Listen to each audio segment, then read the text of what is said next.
Go ahead and That's jump awesome. into that recap of last week's kind of outline for preaching YouTube style. So last week, what we talked about was the idea that in the COVID world, we've all had to shift the way that we've been preaching our messages. So we've gone, obviously, we all know this. We've gone from preaching on stage in front of people to preaching in front of a camera. And are there tips and tricks that we can leverage to help keep people engaged, stop them from switching off online, and to get more viewer retention rates? So keep that viewer retention high throughout the whole video. And so the things that I covered was what I called the hot intro. I basically gave 3 tips on how to improve your preaching online and how to improve your viewer retention numbers. Those 3 tips were the hot intro, the pattern interruptions, and CTAs, calls to action. So how that unpacked was the hot intro, despite what Duncan shared, H stood for hook. Then the hook is essentially that thing, that burning question that you're trying to answer through your message, that felt need that you're trying to respond to. So if your message is about fear, for example, you want to call that out right at the outset. Hey, if you're dealing with fear today, that you're calling out that felt need, that main question that you're trying to answer. If you're dealing with anxiety, hey, if you're like me, you're probably struggling to parent through a pandemic, and that's what we're going to talk about today. Those sorts of things are the hook in the water that people will identify with and jump on to continue watching that message. And I talked about how the hot intro, HOT, is so important because the first 15 seconds of your video message are probably the most important thing. So you want to have that hook in the water. Then the O stands for outcome. What is the outcome of this video? So, for example, if it was a parenting through a pandemic thing, it might be something like, hey, if you're struggling like me to parent through this pandemic, by the end of this video, we're going to give you 5 things that you can do today to help take your parenting to the next level. That's the hook. And it's got the outcome as well, what you're going to know by the end of this video. And then the T stands for transition. And there's a number of forms that this might take. It might be that at that point in the message, you have your logo appear and that acts as a transition, or it might be a verbal transition where you start getting into the actual meat of the message. So it might look like this. Hey, if you're like me and you're struggling with parenting in a pandemic, well, today, by the end of this video, I'm going to give you 5 steps that you can do today to help take your parenting to the next level. And to help me out with that, I've pulled in 2 of the best parents I know, Duncan and Jason. That is the transition piece where we're transitioning into the talk. So that's the hot intro and how the hot intro works. Now, when it comes to the pattern interruptions, we went into great detail about this last week, and this is a sort of thing that you can watch on the YouTube channel, on the YouTube version of this. The pattern interruptions are little visual and or audio cues that help pull people back into the message. Just watching somebody talk to a camera for a long time is really hard. And so if you watch TV, you'll see they go from different camera to different camera to different camera. So, there might be 3 or 4 cameras in a studio, and that's how they make those pattern interruptions. Well, when we're doing it on YouTube and we've got one camera, it's harder to do that. So one of the things I talked about was jump cuts, how you can jump in from a shot that's this wide. And if you're shooting on a camera that has 4K, which most iPhones actually do now, it makes the jump in easier. And then you might increase that shot for a short section of your video by 120%, for example, so that it's more closer like this framing. And then you would jump back. So you're not actually moving to the camera, you're making that visual pattern interruption. Another pattern interruption is to include short little clips. I talked about the video message that I preached last month now, the week after Easter, and how I leveraged slow motion of a piece of corn popping. And I also stole a clip from Aladdin, the movie Aladdin, with a song, so that it just pulled it all together in a way that made things included unexpected things so that people were drawn back to watching the message. So that's a pattern interruption. Then the last thing was the calls to action, CTA, call to action. And you do that throughout the message. It's ways to get people engaged in the message. We talked about the fact that content is no longer king online. Engagement is king. Content is queen. And so to get engagement, you have to do calls to action where you're actually asking people telling people what you want them to do. So, for example, we've already done calls to action throughout this webinar. We asked people to tell us where they're from and what church they're part of, and then I did a call to action by asking people to drop in their YouTube channels, which we've seen happen already. So that's a call to action. You can do that several times throughout a message. If you raise a point that you think people might have questions about, say, hey, if you've got questions about that, why don't you put it in the webinar into the chat section right now, and call out that people might not be watching online. So it might be something, something like in this pretend message that we're doing about parenting through a pandemic, which quite honestly would be a great message. You do a call to action like, hey, if we want to know right now, tell us how many kids you have, how old they are, so that we can get to know you and your family a little bit better. There's things like that that you can drop in through a message that just get people back engaged with the message, both mentally but also literally, by having them push their questions or their comments into the comment section and calling out, hey, whether you're watching online live on YouTube or Facebook, or if you're watching this on demand, a day, a week, a month from now, we still want to hear from you. So make sure you leave us a comment. Those sorts of things are great calls to action that help people get more engaged with your message. Dave, Is that a can I- summary? Yeah, It's a that's great that's great, Dave. And we've got some questions coming in already, Duncan. I'd love to, Dave. Some of the questions that I'm seeing are like practical. What do you mean by like a jump cut, or what do you mean by like this particular pattern interruption or whatever? Is it possible? I mean, it is possible. I would like to actually. I have ready to go your YouTube message that you did for Hume Ridge in Toowoomba a month ago. Could we just play Yep. a minute of it, or not even a minute, and you just walk us through without the audio? Yeah. You can just walk us through that. And then Duncan, can you get some, or maybe ask Dave a question while I'm doing that so we can maximize the time? Yeah. Yeah, let's do that. That's a great idea. This call to action, would you say it's the same as a next step? Lots of churches talk about next steps. Is a call to action a next step? Yes. Yeah, definitely. That's a great question. Yes, it can be a next step. So it might be, hey, from this, we'd love for you to sign up. So that could be the call to action. It could be, hey, we'd love to get your email address. So yes, it's definitely a next step, but it doesn't always have to be a next step in somebody's faith journey or anything like that. It could just be simply, hey, a next step in getting to know you a little bit better. So for example, from this webinar, I'm going to get to know a whole bunch of people a little bit better because I'm going to watch their messages on YouTube. Does that make sense? So yes, it is a next step, but it might not be the traditional next step that we're used to in the church world. And the problem with call to action is we've all sat in church and we've heard 25. The vicar give 25 call to actions, and it's you think, well, which one do you want me to do? So how many should you have? Should you have one per talk? Should there be one overarching one for the whole online service? What's a good working number for the numbers of calls to action? Yeah, so you want to keep people engaged. I wouldn't do in a 15-minute message, I probably wouldn't do more than 3. And it might be that you have one at the very top of the message, one midway through, and then you definitely want one on the back end of the message. This is where things get practical. That is that next step location.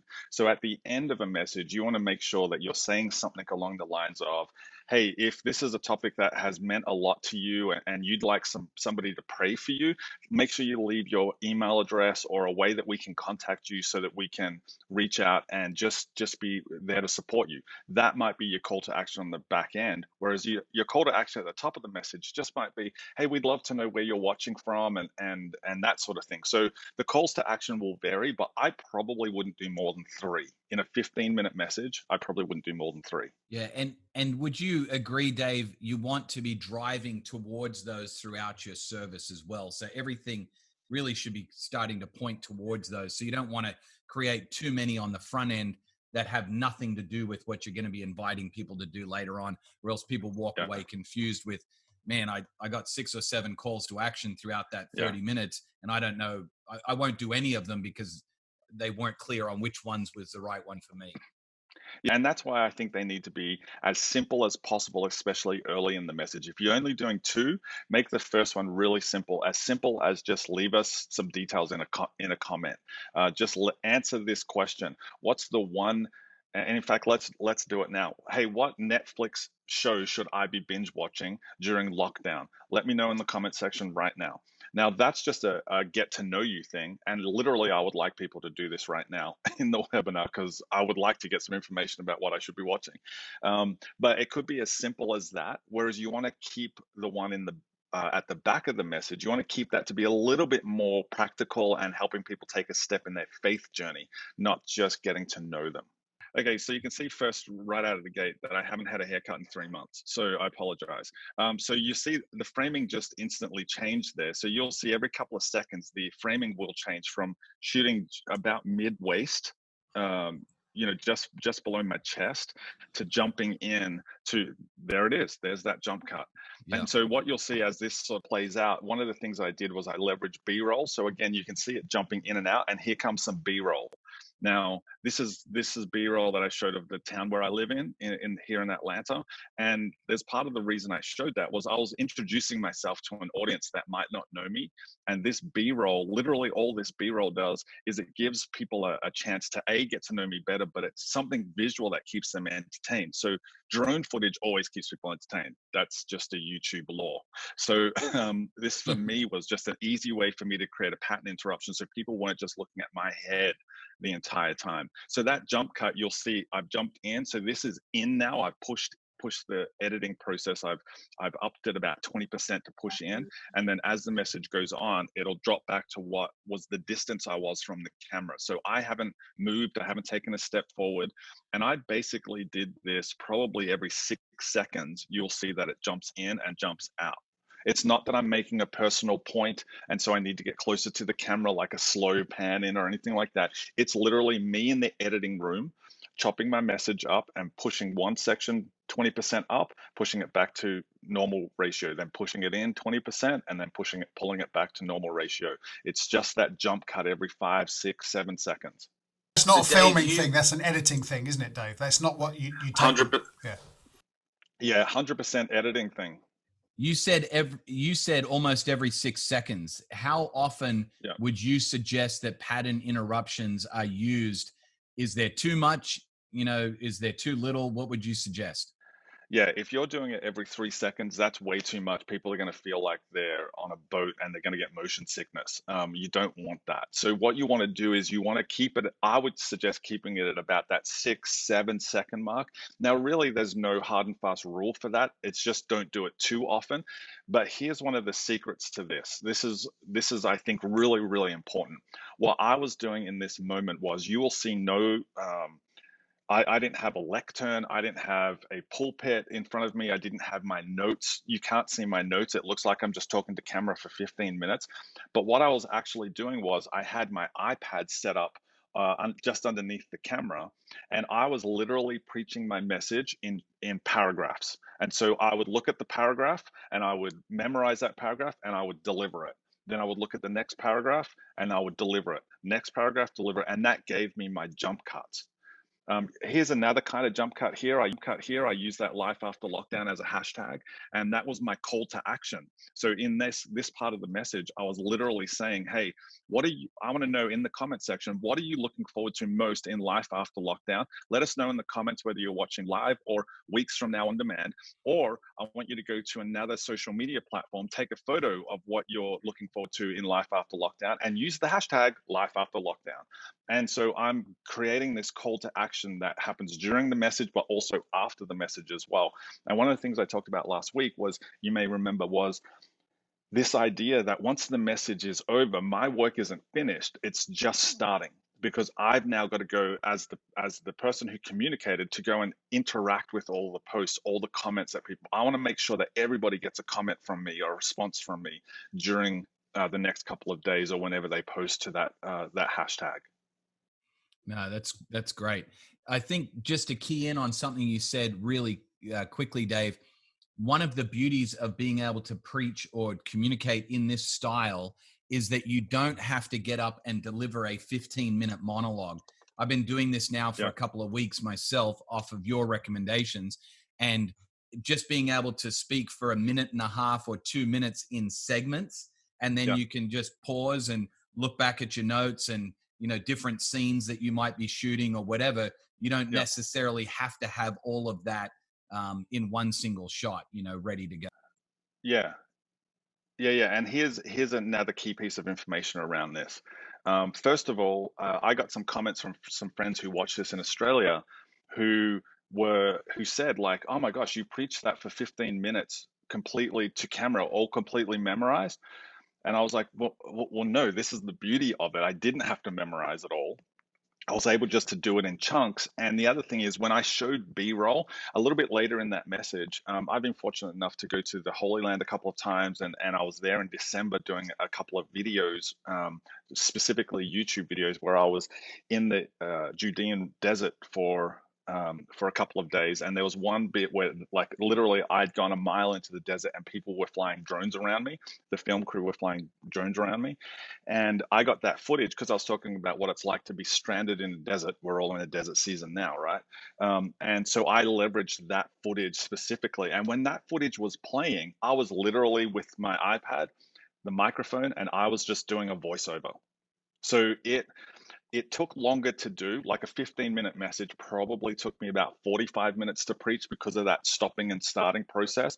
But there were some moments where like minutes went by, 3 minutes went by of all drone footage, and I was literally just reading my script. You know what I mean? So the stuff that I'd already written. So that makes some things a little bit easier if you can leverage those pattern interruptions with B-roll, not just the jump cuts. How long does it take to edit that kind of stuff, Dave?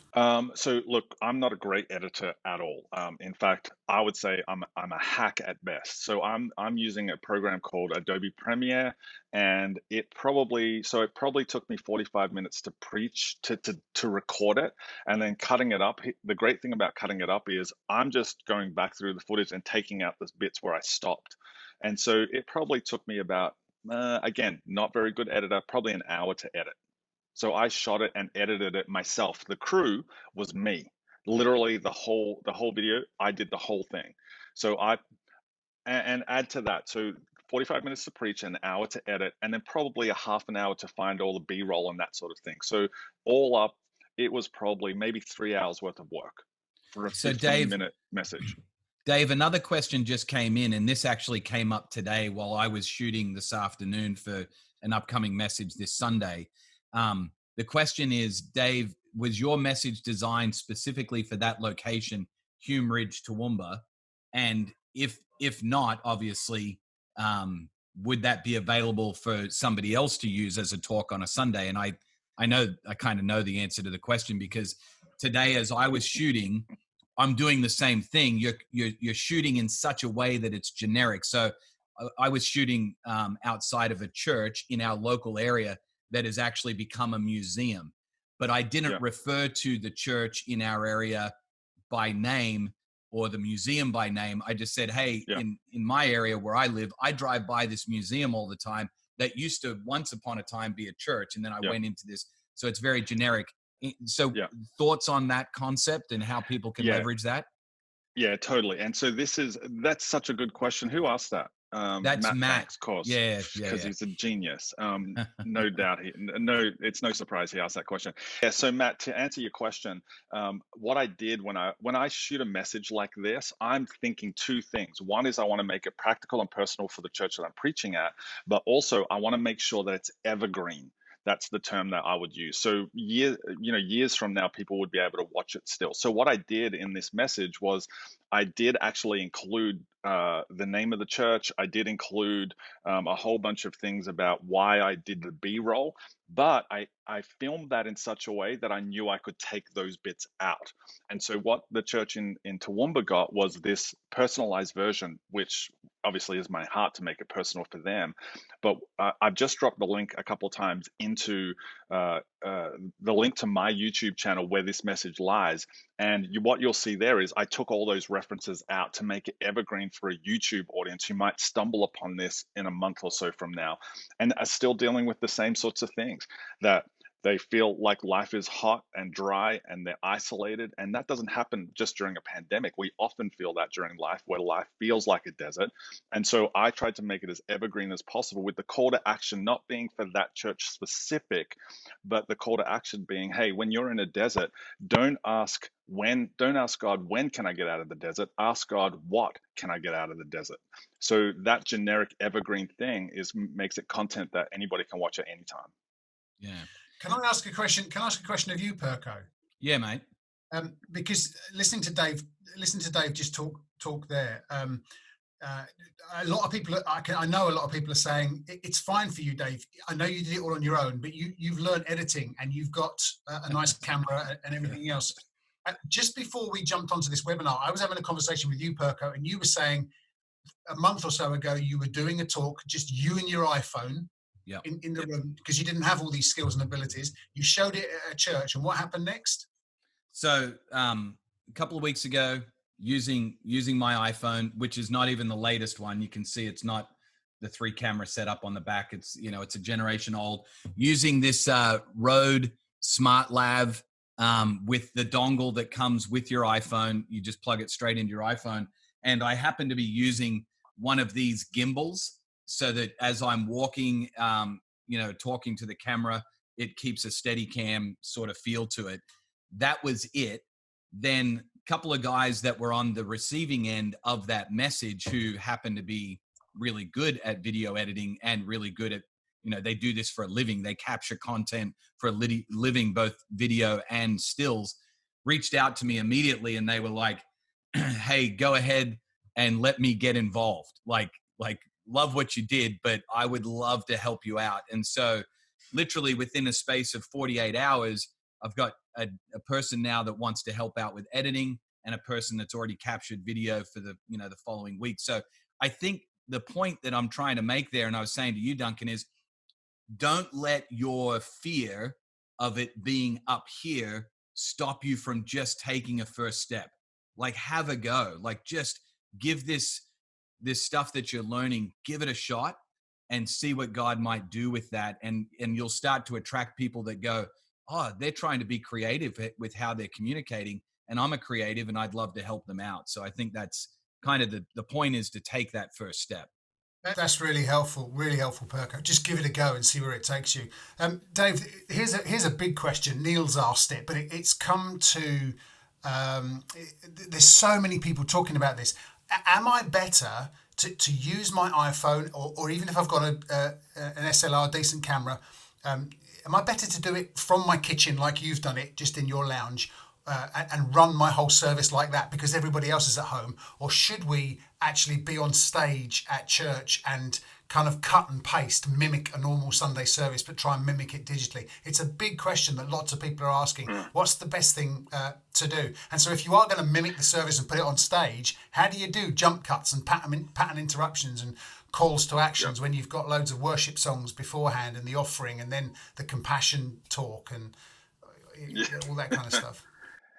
Yeah, I think that's a great question, Neil. And I don't think that one is better and one is worse. I think they're both different, and I think there's arguments for them both. I think when people see a church doing, leading a service, whether it's the message and worship or just one component from home, it makes them feel like my church relates to the situation that I'm in because I'm stuck here as well. But when they see it done from a church, that familiarity of seeing inside the church building can be super, hopeful and encouraging for people to have that sort of, in a world that's so unfamiliar, to have that regular familiar location is helpful as well. So I don't think that there's a right or a wrong, but I think these principles still apply no matter where you're shooting. I didn't apply the hot intro, the pattern interruptions, and the calls to action because I was filming in my bedroom. I would be suggesting you do that however the message looks. One of our churches this past week here in Atlanta, Woodstock City Church, we had a message from their lead pastor, Gavin Adams, and he did it in such an interesting style because it looked like a news segment. It looked like something Jimmy Fallon would do. Literally, he was just sat at his kitchen bench, and over his shoulder he had a graphic here that kept changing and kept sliding in and sliding out, and that was the pattern interruption. So when he was talking about, the Exodus story, he had a panel come in where he had a graphic on this side of him that literally had the Bible Project Exodus story playing silently as he talked over the top of it. Now, that was a little bit different again. So it's not about the location, it's just about those principles still apply. So can I? That's great. That's really helpful. Can I ask a question then about audience? Yep. Who are your audience? So because when we were in our buildings, we kind of knew who our audience were, but who are our audience now? So if you're trying to reach unchurched people, is it best to, Claire's asked this question, is it best to stream your entire service and put it on YouTube? Because like you said last week, everybody lives on YouTube, second biggest platform in the world. Everybody goes there to ask their questions. So should you stream your entire service to YouTube, or should you make bespoke YouTube videos that unchurched people are going to find? What should you do, or should you do both? Yeah, I would say do both. So what you can do, and this would be my practical application of this, is I would stream the whole service to YouTube, and for that reason, you're reaching the people who would typically come to your church, and you might also pick up some people who otherwise are just kicking the tires of the whole faith thing, or maybe they've just moved to your area and they just want to check out your church. So I would stream the whole thing to YouTube. But then what I would do is, and what I would suggest is, take just the message component. If you've pre-recorded the whole thing, take the message component and post that to YouTube maybe Sunday night or Monday morning, and have that as your on-demand video that lives on forever and ever. And make sure that you put that into a playlist, make sure that you keyword optimize that, and then make sure you track the analytics on that so that you know what is and what isn't working for the audience that you're reaching. The key part to this is listening to your audience, and analytics allow us to do that. So two things, Dave, that you just mentioned there that I would love us to get super practical on. A couple of things. You talked about keyword optimizing for YouTube. Last week, you referred to a couple of tools that are super cheap to be able to leverage to find the best keywords that match what our audience is looking for. So just what you said, listening to your audience, there are actual tools now available where you can find out what audiences are searching for.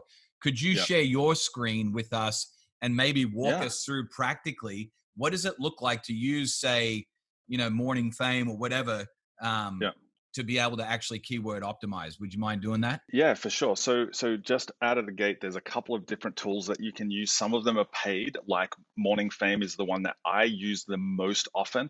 I also that's a monthly. I think it's only like $15 a month though. And then there's another tool I use called VidIQ.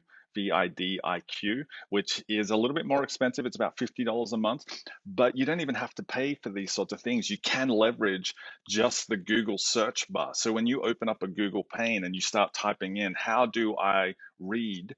It's going to auto suggest a whole bunch of different things. How do I read the newspaper? How do I read a blog? How do I read? And that's going to give you, Google is literally pulling its algorithm together and saying, we think that what you're looking for is this, because this is what most people are looking for.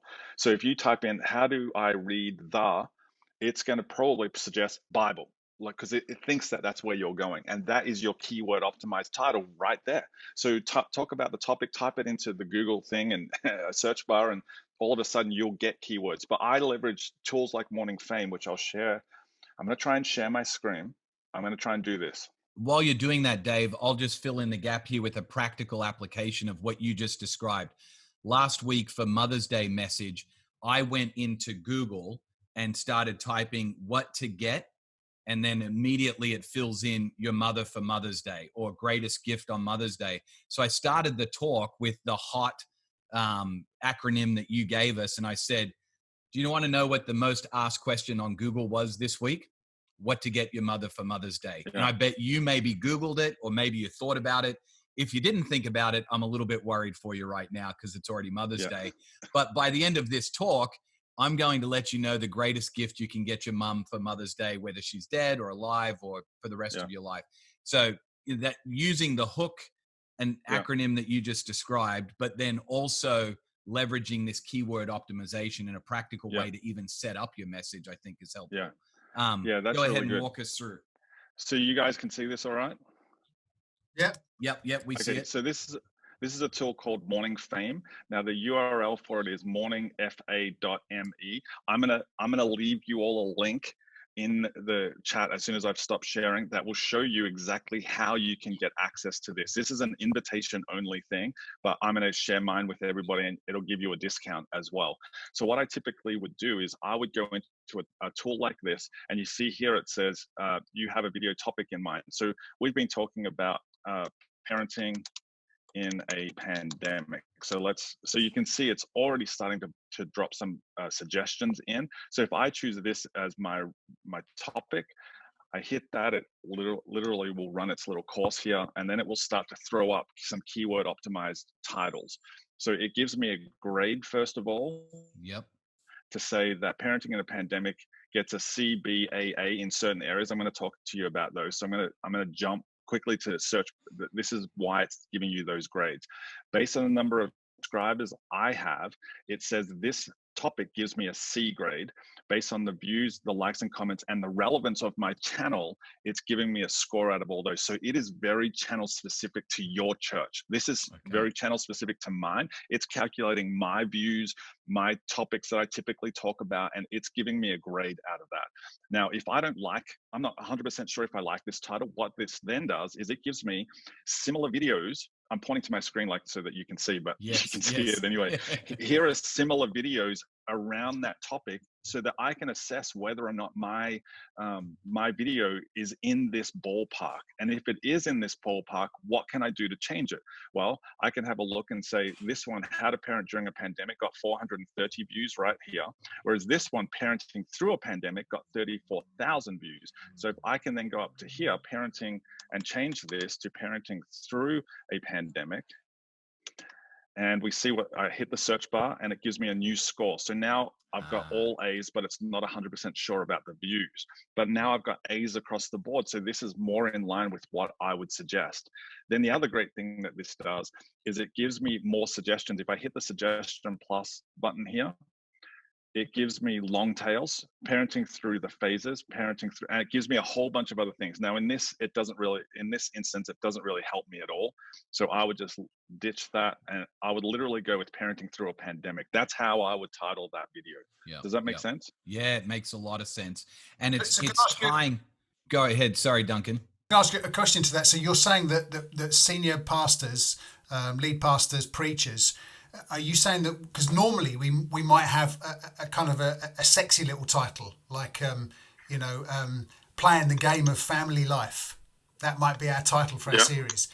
So are you saying we should change the titles of our messages that our graphic designers make graphics for that we use? Should we change them to these granular things that we figured out get more hits and likes, or should the pastor carry on with his clever little titles and we change them on YouTube? Yeah, that's a great question. Here's the thing, those clever little sexy titles, they're only clever to us. We're the only ones who think they're clever. We use a cliche, we use, some sort of alliteration, and we think it's super clever and hooky. But in the long run, it doesn't really get us any more views. People aren't coming because, oh my gosh, it's a sexy title, I'm going to come to that one. It's funny, I had a conversation with, at the end of last year when we were talking about keyword optimizing message titles, I had a conversation with our lead pastor, Andy Stanley. And I said to him, hey, unbeknownst to you, for the past 3 months, I've been changing the title of all your past messages. And what's happened as a result on YouTube, one of our churches saw 105% increase in the number of views. And another of our churches saw 128% increase in the number of views on those same videos. They got an instant bump in views because I keyword optimized them around a felt need and around a key question that people were asking. And so what started to happen, Duncan, was YouTube started to evangelize for me. When people were typing in, how do I overcome fear? YouTube and Google were throwing up Andy's videos as the answer to that question that people were looking for. And because the title matched the question they were asking, people were clicking on it and they were watching for a lot longer. So from that point of view, yeah, I think we should ditch the titles that we think are clever only in church world. to something that's more keyword optimized. And the bottom line is, it's just more clear. It's just more clear. Andy did a series at North Point a while ago that was called Parent Unscripted, which we got the concept of that, but when we put it up online, I literally just how to parent better or something along those lines. Not as sexy, but not as catchy, but way more relevant to people and way more clear about what we're actually discussing during that message series. So that sort of that's what I would suggest. Some people are asking for the Morning Fame invitation code. I just included it there, so make sure that you check that out. It's morningfame/invite/Aussie Dave. Hey, we've got a question now from Tim Blatch, and I'd like to bring him in to ask his question live for us. It's in regards to where do you have your service being streamed to, and then also what's the best way to leverage like social media to really get people connected to your stream. So I'm going to go ahead and unmute our friend Tim. Tim, would you mind sharing with us where you're tuning in from tonight, this afternoon, this morning, wherever it is that you're located, and then go ahead and ask the question that you had in the chat. Yeah, hey guys, Tim Blatch from Raymond Terrace Community Church in New South Wales, Australia. It's currently about 9 o'clock, so Aussie time. So yeah, thanks for the encouragement. It's been really good being able to hear just really practical ways of how we communicate. And to be honest, I've been thinking so much about my congregation and thinking about how to be reaching out to them right now. It's actually really blown my mind to open up and think a bit more about what happens beyond that to other people, which might be searching for something and then they find it. So that's been really helpful. Thank you.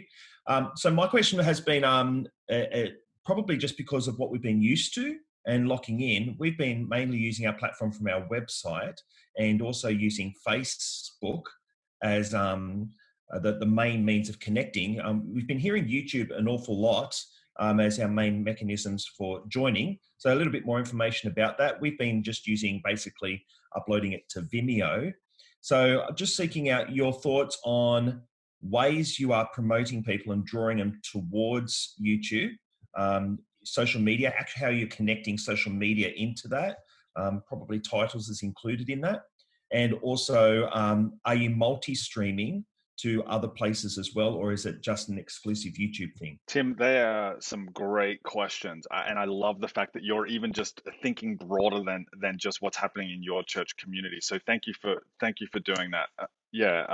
So first thing I would say, and I know we've only just met, but I'm going to be super blunt with you, and hopefully you're not going to take it against me because I'm actually a Victorian. So put that on hold. I would be saying stop putting your videos to Vimeo. Nobody is watching Vimeo. Vimeo is a tool that is basically a place where when you don't want to have your video on your computer anymore, you upload it to Vimeo to store. It's like a storage site. You know those storage sites that you drive past where you can put all the stuff that you don't want in your house? That's what Vimeo technically is. Whereas what YouTube is the second biggest search engine in the world. It's the second most visited second most visited website in the world. It's also the biggest active social media platform in the world, far bigger than Facebook. So from those reasons alone, I would say stop using Vimeo, start using YouTube. Now, you asked a question about, should you be multi-streaming? I would say yes, 100% multi-stream. Put the same message at 9 o'clock Sunday morning on Facebook, and then put it out onto YouTube as well as a YouTube premiere or as a Facebook premiere. Put them both there. Then what I'd be suggesting, Tim, is that you start looking at the analytics. Look at the analytics side of things. YouTube typically has a viewer retention rate across a whole video of 1 to 3%. YouTube's is more in the 30 to 40% range. So again, I would much prefer to have people watching for 40% of the message than 3% of the message. And that's on the top end of both platforms. Now, what Facebook has as an advantage, and this is why I would say don't ditch Facebook. Facebook has it as the advantage, the ability to have more comments, more conversations in the chat, in the comment section. YouTube has that, but it's not as it's not as easy to navigate as most others. But what happens, I find, is the videos last a lot longer and get a lot more views on demand down the track on YouTube than it does live. You might get a certain number of live, say you get 1,000 views live. A year from now, you look back at that video, it's going to have 10,000, 15,000, 20,000 views. So way more people are going to watch it on demand than are watching it live in that moment. And this is where I said last week, there's this old Jewish proverb that I love. It says, plant trees whose shade you will never sit under. When you post a video to YouTube, you are planting a tree, and you might never sit under the shade of that tree. But years from now, if you've keyword optimized that title, that's still going to be helping people years beyond just that what you did in that Sunday, that one message. So plant trees whose shade you'll never sit under. I thought you had a third question. I don't know if I answered all of it. Did I answer all the things you wanted? I think, yeah. Well, we mentioned Facebook, and that's how we're Yep. doing stuff. But you're obviously leveraging through multiple social feeds rather than just Facebook. Yeah. I remember the other part of your question. The great thing about YouTube as well is YouTube videos give you a URL that you can share on multiple social media platforms, whereas Facebook's doesn't really do that. It does. It's a lot harder to find, and B, the the URL is really ugly because it's about 80 characters long. Whereas on YouTube, it's a lot more simple. And here's the great thing: YouTube interacts with Twitter really, really well. You can use it in Instagram as part of the link in your bio, or if you've got over 10,000 followers on Instagram, you can use it as a swipe up link. Whereas when you try to do that on Facebook, it goes to this really messy platform that takes up 3/4 of your screen, and it just doesn't look as clear. People are more used to watching videos on YouTube. I don't know if you knew this, but YouTube makes up 37% of all mobile internet traffic. 37% of what everybody does on this device to get online is YouTube videos. That alone tells me we need to get onto YouTube. And part of that is the URLs are so easy and interactive. YouTube is also, I read just 2 days ago that it surpassed Netflix as the most watched video platform, YouTube. And this is free. This is a free platform that churches can access and use anytime they want. Hey, so we've got to get, Dave, we've got to get into analytics, mate, on YouTube, because you've been talking a lot of numbers and a lot of obviously numbers around the fact that that's where people are at. And it is, that's where people are at, especially the next generations as well. They are living on YouTube. So could you practically walk us through how you do some of your analytics review personally, or even, with North Point, that kind of thing? Maybe share your screen and walk us through the analytics of YouTube that you look at.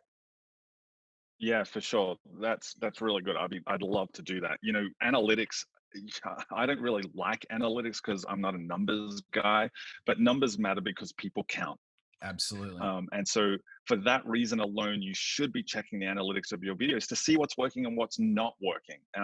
And so I've got this thing that I call the 10 commandments of YouTube for churches, 10 commandments of YouTube. And commandment number 5 is literally to just check your analytics. And in that, there are probably 6 important analytics that I would recommend everybody be checking out on a regular basis for their church things. First one is the click-through rate, CTR. Second is retention, watch time, views, subscriber count, and then velocity of a video. And so I'm going to share my screen and go through all of those things now. Let me just check this out.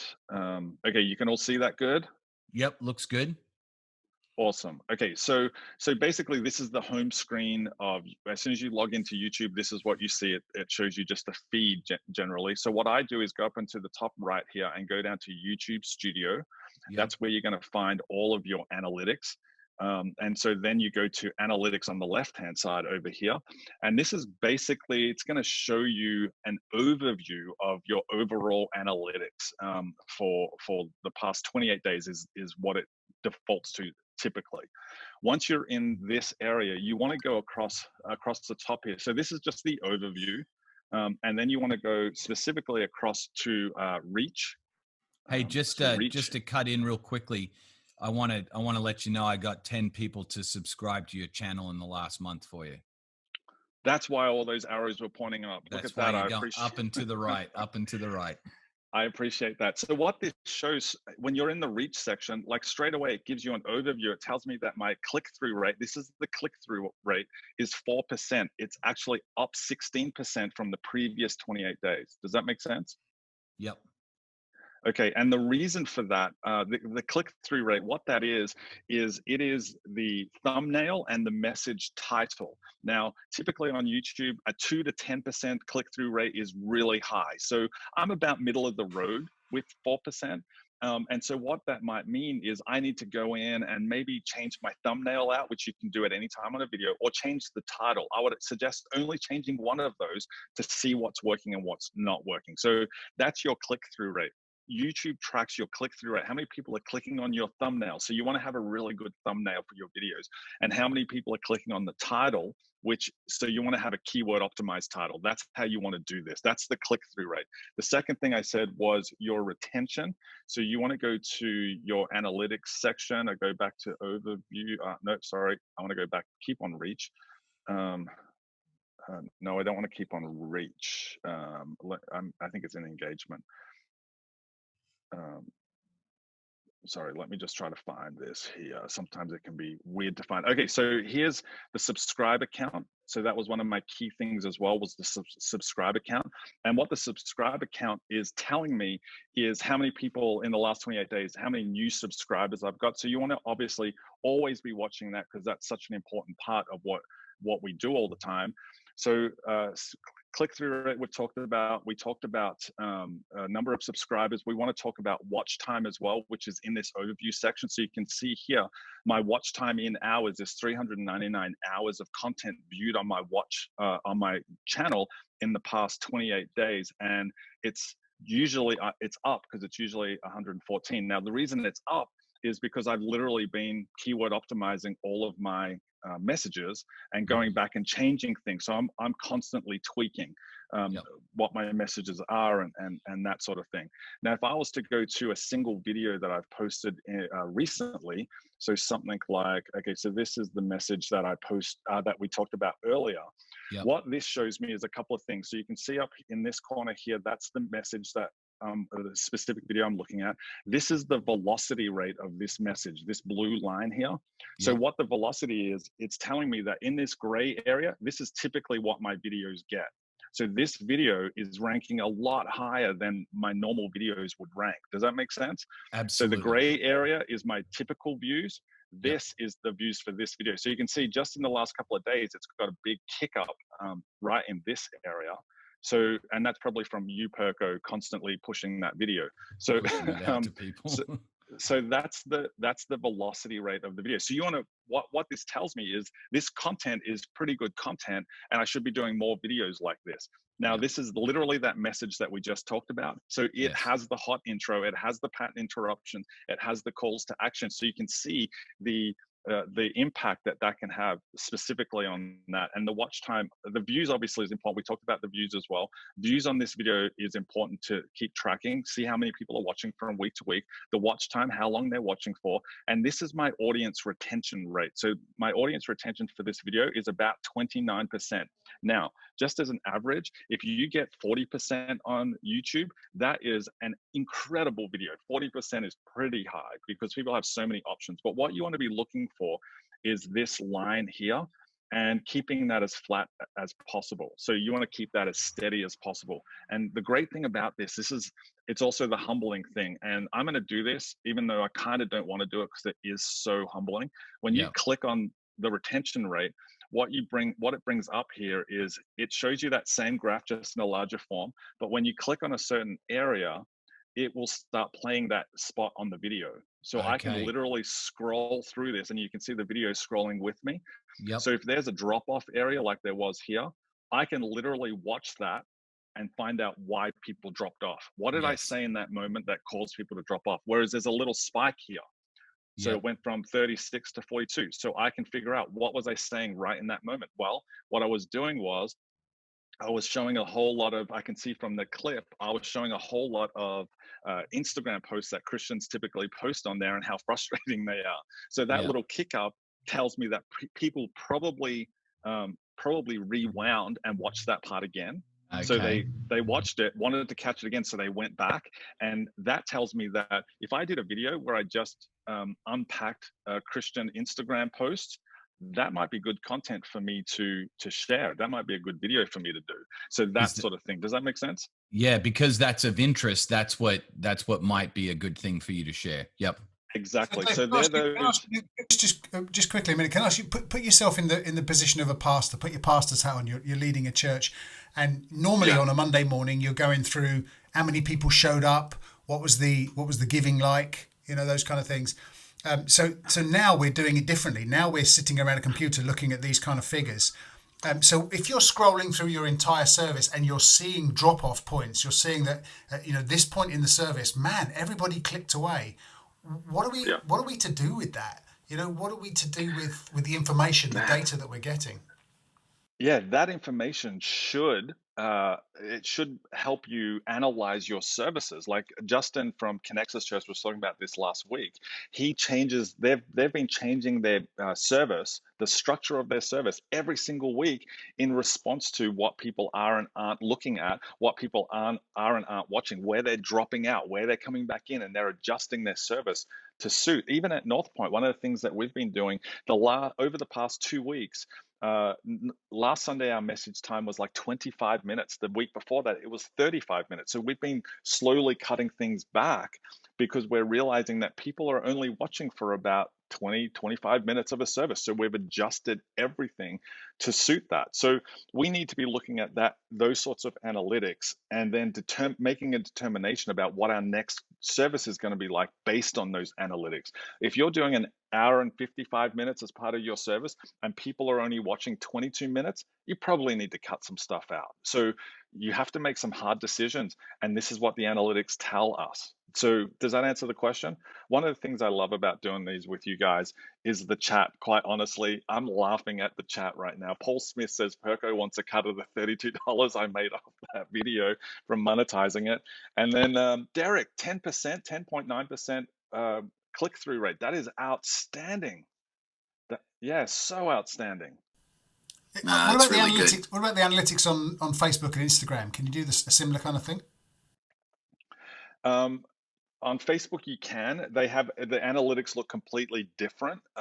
But with Facebook, and I try to warn churches about this all the time, Facebook counts 3-second views as part of the view time. So somebody will be counted as that they watched if they only watched 3 seconds. And that's the equivalent in physical church of counting the cars driving by your church on a Sunday and saying that those people attended. So you got to be really careful about that. You can dive in. I think the YouTube analytics are way more robust just because it's from Google, right? So I think they are a lot better, but they are there as well.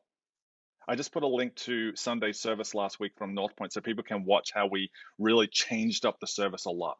Right. I know we're running short of time, and I know Perko's going to pull the plug in a moment. But before he does, Helen's asked a question, a brilliant question that I've heard over and over and over again.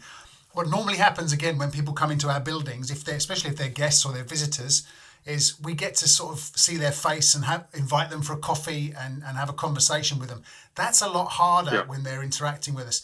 What would you suggest churches do? Do you suggest churches just leave it there, or should they have like a Zoom room hangout or a Google hangout? Or how do you get people there and then who have enjoyed what they've experienced at a YouTube premiere video? How do you get them to then interact with you personally? Hey, great question. Yes, you're back. Great question. I know a lot of churches that are doing the Zoom rooms. Like there's a church that a friend of mine, some friends of mine in Melbourne, Australia run, where they, after the services run its course, they do a Zoom room where the pastor comes in, the person who preached comes in, and they get interviewed by somebody, and people are allowed to ask their questions. Like that's a great way to have that interaction. You could do something along these lines, like a webinar, or you could just have a meeting where everybody jumps in, depending on the size of your church, and you get to see some faces again. I would be encouraging that to happen. You could do a Facebook Messenger room. Facebook Messenger is that area where people DM you in Facebook, but Facebook recently came out with a desktop app version of that, where you can do video chats of up to 50 people. Like, get 50 people into the room and just see each other's faces. Zoom rooms are great. This is what I would most recommend, because you can have a whole bunch of people come in. If you're the host of that video, you can send people into separate rooms just randomly. So if it's 100 people who come in, you can split them up into 10 rooms of 10 people, and they just get to see 10 faces. And you're able to communicate as the host of that chat. You're able to communicate to all 10 rooms simultaneously, and you could lead a prayer session like that. For example, 10 people in their own room praying, and you as the pastor can say to all 10 rooms, hey, now we're going to switch and we're going to pray for our nurses and doctors. Hey, now we're going to switch and we're going to pray for our local community. Now we're going to switch and pray for our first responders. Like, those sorts of things you can do in a Zoom room. So I would be suggesting Zoom rooms. I would be suggesting Facebook Messenger. There's a whole bunch of different things like that you can do where you actually get to see people's faces. For sure. So for me, I just want to answer Andy's question real quick. The six analytics work: CTRs, click-through rate, retention, watch time, views, subs, and velocity. And they're part of these 10 commandments that I talk about. Churches need to follow to get the most out of YouTube.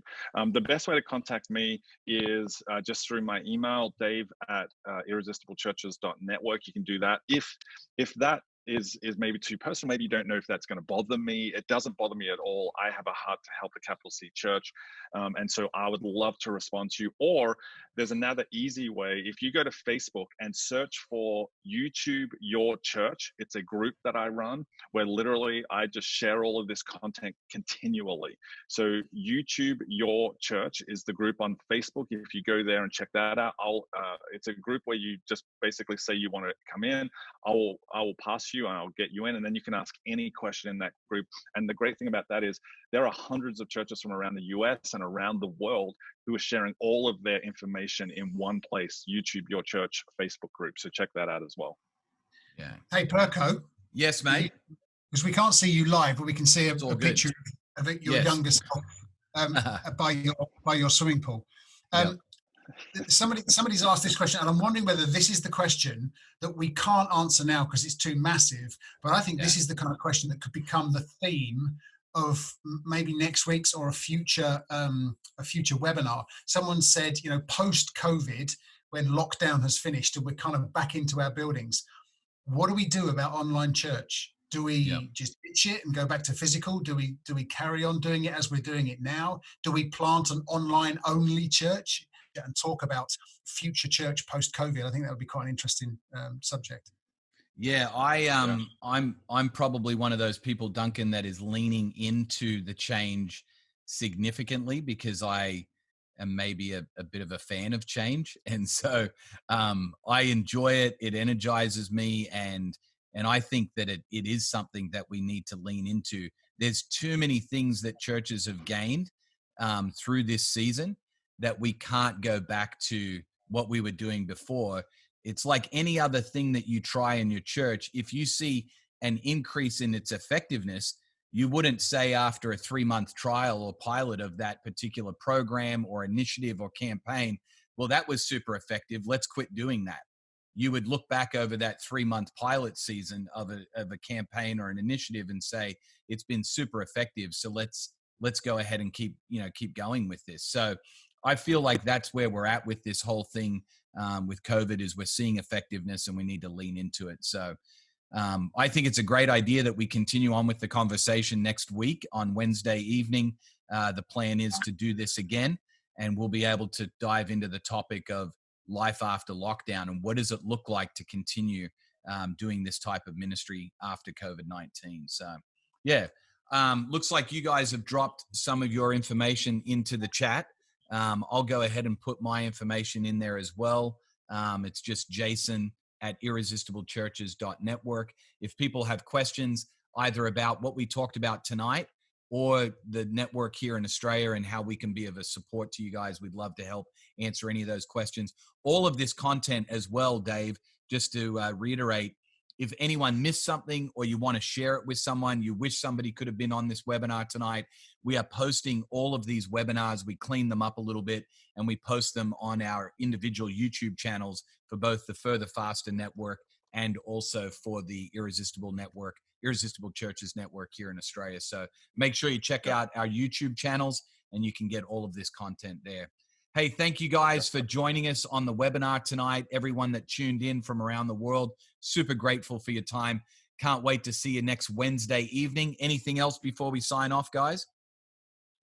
I just wanted to say that I've dropped in my Morning Fame invite again in there so that you can get that access to that Google keyword search optimization tool. And also I dropped in a couple of links to some YouTube videos in there to help. Okay, sounds good. If it's of any use, I'm in a conversation which I'm really looking forward to this Friday. It's at 2:00 UK time, which is about 9 a.m. Atlanta time. I've no idea what time it is in Oz, but it's with Rick Holiday, who works on the operations department at North Point, in charge of all the money and the planning for the future. And we're talking about finance. Lots of churches are losing their giving. It's going down. People are struggling. So we're talking to him about what are some of the tips and tricks that we can put into practice now to ensure we stay financially healthy, we work within our budgets, and we become healthy financially when all this is over. So I've heard him talk about this before. It's absolutely brilliant stuff. So if you go to the furtherfaster.network website, you can register there for that free conversation as well at 2:00 on Friday. Hey, real quick, Duncan, quick question on that finances, and I don't want to go too far down this, but in the UK, are churches able to leverage any or access any help from government assistance if their giving or revenues have dropped a certain amount? There is some help that charities can get, and we've got a scheme going on in the UK where we can furlough our staff, so we can allow our staff to go off work, and the government will pay 80% of their wages. So I know a lot of churches are looking into that. So there are some things that they can do in the UK. Yeah, no, absolutely. Here in Australia, a number of churches are being able to access resources that way through the JobKeeper, what is called the JobKeeper initiative here in Australia. Similar type of thing if their revenue giving has dropped. And I know if there's any church leaders on this call, on this webinar tonight in Australia that have questions around that, we'd love to connect you with some churches that have taken advantage of that and are really being able to leverage those resources at this time as well. So, hey, thank you guys so much for your time. Dave, always great to see you, mate. Thanks for getting up at the crack of dawn, literally in Atlanta, and being on this webinar. The sun is up. Duncan, have a great rest of your day in the UK. Thank you for your time, mate. Look forward to seeing both of you guys next Wednesday as we continue the conversation and focus in on what does life after lockdown look like in light of everything that we've experienced during the COVID-19 crisis. What should we keep doing going forward? What should we leave behind? We'll talk through all of those things next Wednesday night. Until then, God bless you all. Have a great rest of your night.